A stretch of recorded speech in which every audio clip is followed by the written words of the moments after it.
Naku po! Nako mga minamahal, meron po tayong nalaman. Meron po tayong nalamang hindi inaasahan. Alam nyo ba kung bakit mga minamahal? Meron palang reason. Itong si Maharlika, aka Attack Dog Vlogger ng mga Duterte, meron tayong nalaman kung bakit niya sinisip-sipan, bakit siya umaaligid kay Kati Bune.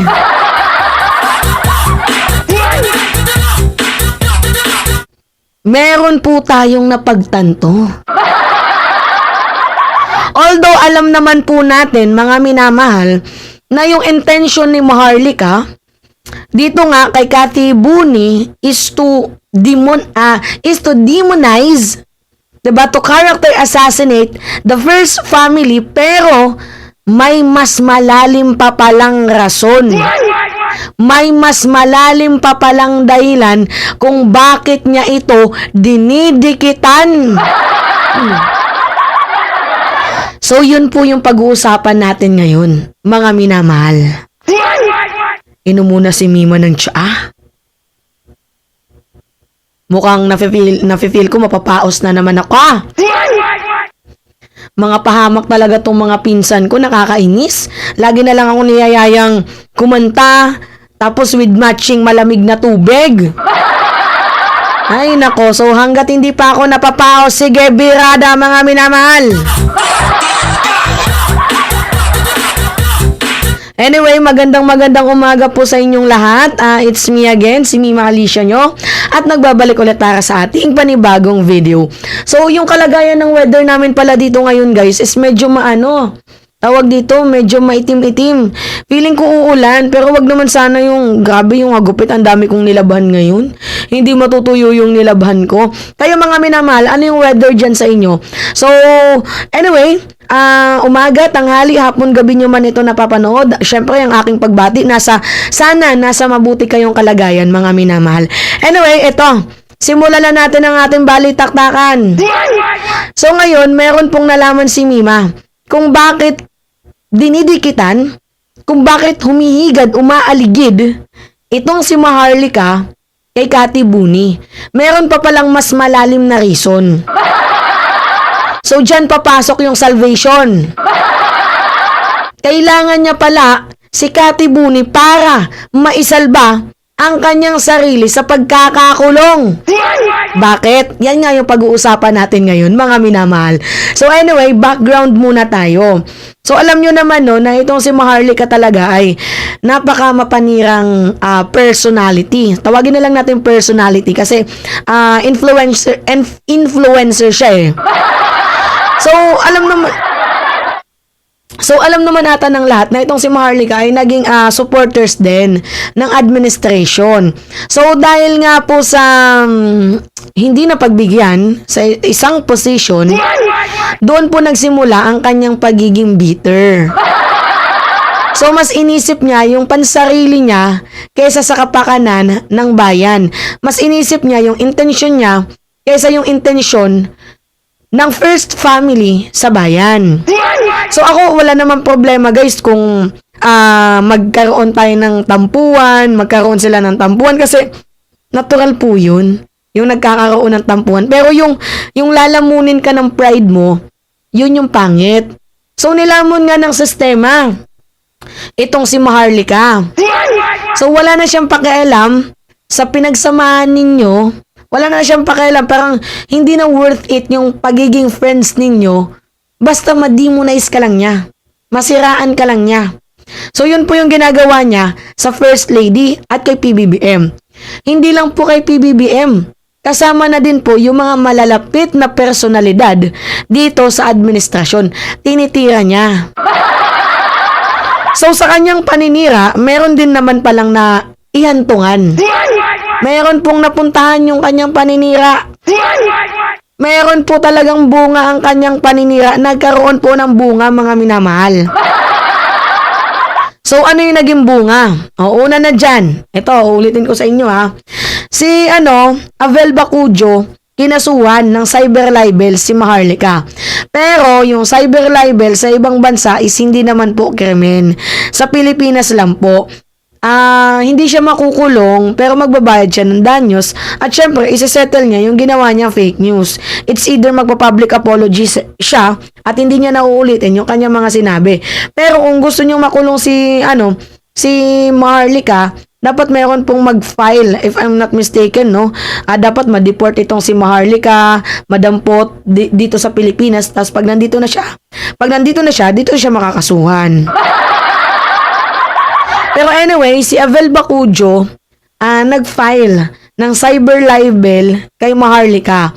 So may mga ilang personalidad po, mga minamahal, ang pinaglaanan din ng oras itong si Maharlika kasi napakasobra na po talaga yung kanyang paninira.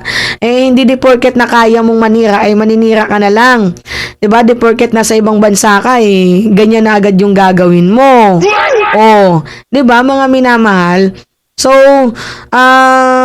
nagkaroon po ng oras itong si Avel Bacujo, si Mel Robles, at si Quiñones, si Pui Quiñones.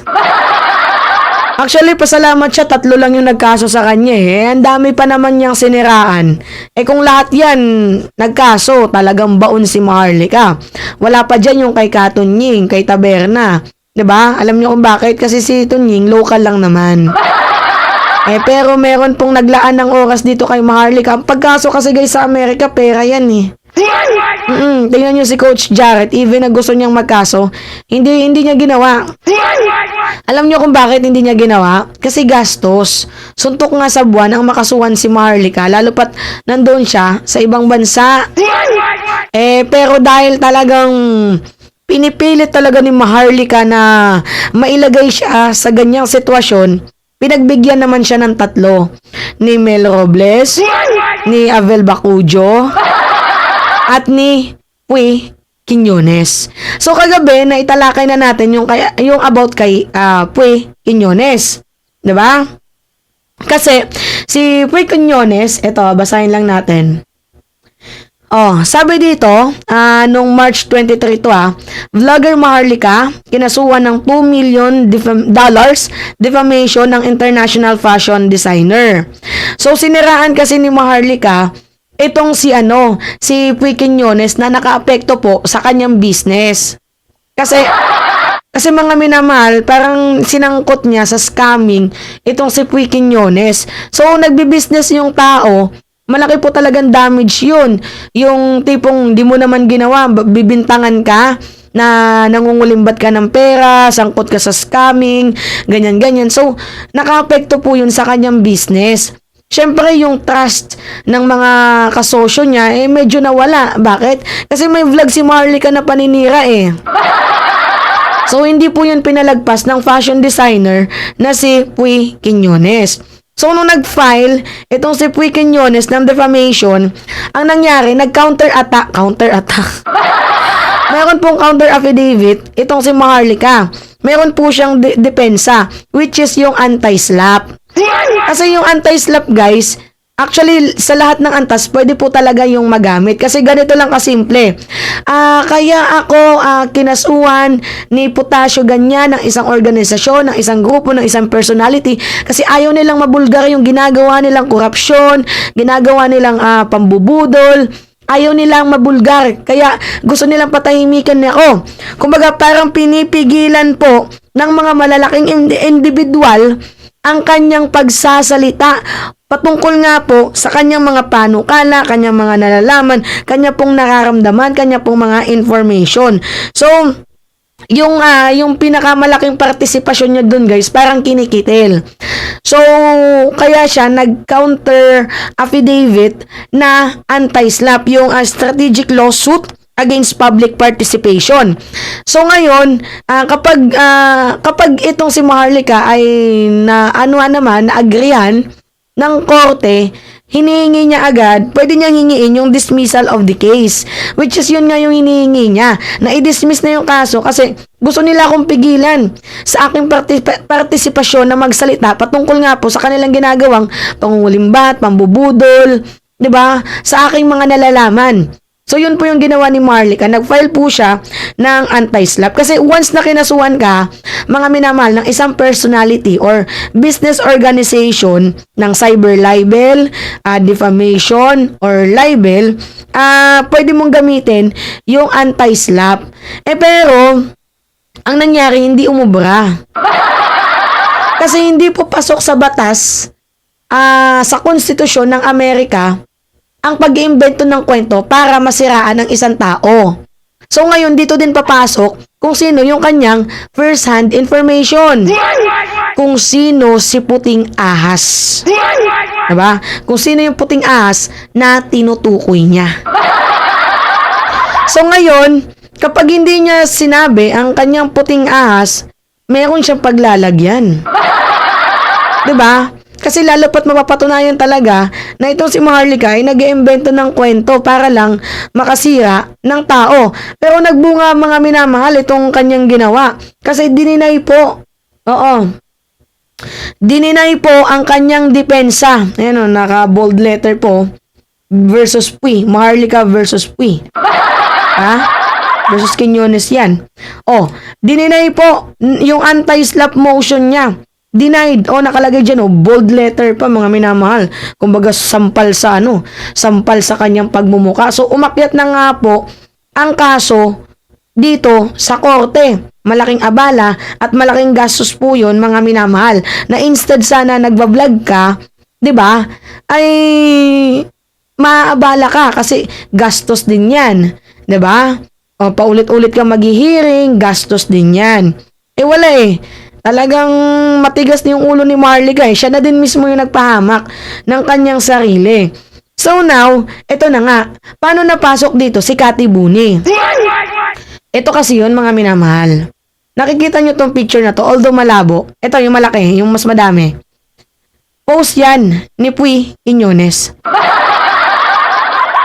Nandyan si Cathy Buni. Naka-pa-circle, diba? Kaya niya kinakaibigan si Cathy Buni kasi gusto niyang pakiusapan ni Cathy Buni itong si Puy Quiñones na i-dismiss, i-atras, iurong ang kaso. Kasi si Puy Quiñones at itong si Cathy Buni ay malapit na magkaibigan. So pwedeng pakiusapan ni Cathy Buni si Puy Quiñones na i-dismiss ang kaso at i-delete na lang ni Maharlika yung video na paninira niya kay Puy Quiñones at mag-apology na lang siya. Galing po yan sa ating A1 sources. Itong A1 sources natin kilala ninyo, nasa loob din to ng Malacanang. Yes, mga minamahal. So ngayon, itong si Puy Quiñones, itong si Cathy Buni, gustong pakiusapan ni Maharlika na kausapin si Puy Quiñones. O, di ba si Cathy Buni yung magiging way nila? Diba? Ay, wag kang pumayag, Puy Quiñones, wag.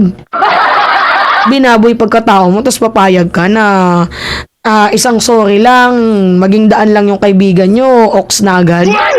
Paano yung damages na ginawa sa'yo? Diba? Yung sa mga business transaction mo na inalisan ka ng mga kasosyo mo kasi sangkot ka sa mga scamming. Wag mong hayaan, Puy. Wag mong hayaan. So ngayon, kaya sinisip-sipan ni Maharlika itong si Cathy Buni kasi meron siyang way. Magagamit niya si Cathy Buni para sa pansarili niyang interest. Which is yung interest niya doon is maisasalba siya ni Cathy Buni once na pakiusapan ni Cathy Buni si Puy Quiñones kasi nga, they are close together. Best friend, malapit silang magkaibigan. So, yun mga minamahal. Di ba? So, I think, kung ako man, si Puy Quiñones, hindi ako papayag. Lalo pat itong si Cathy Buni, mahilig din manira. Di ba? O, inaatake niya yung administrasyon. O, kaibigan din ni Puy Quiñones, itong First Family. Kahit pag sumipsip siya kay Cathy Buni, hindi din yun magiging way para i-atras ni Puy Quiñones yung ginawang paninira, libelous, defamatory statement ni Maharlika. Hindi to trust gumastos na si Quiñones tapos aatrasan niya lang.